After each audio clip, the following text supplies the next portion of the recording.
રાજકોટના મેટોડા જીઆઈડીસીમાં આવેલા અંજલિ પાર્કમાં એક જીવદયાનું સુંદર ઉદાહરણ તરીકે સંદીપભાઈ કેતનભાઈ અને મનાભાઈ દ્વારા પોતાના આસપાસના વિસ્તારોમાં નાગ જોવા મળે તો તે લોકો તે જગ્યા પર સાપને પકડી અને એક સારી વાતાવરણ યોગ્ય જગ્યા પર છોડી મૂકવામાં આવે છે.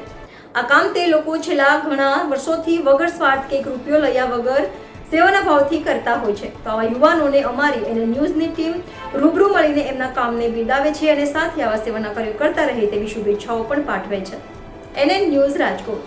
દર્શક મિત્રો, તમારી આસપાસ બની રહેલી અવનવી ઘટનાઓ વિશે જાણવા માટે NN ન્યૂઝને લાઇક કરો, શેર કરો, સબસ્ક્રાઇબ કરો અને બેલ આઇકન પ્રેસ કરો જેથી આપને નોટિફિકેશન્સ મળતી રહે.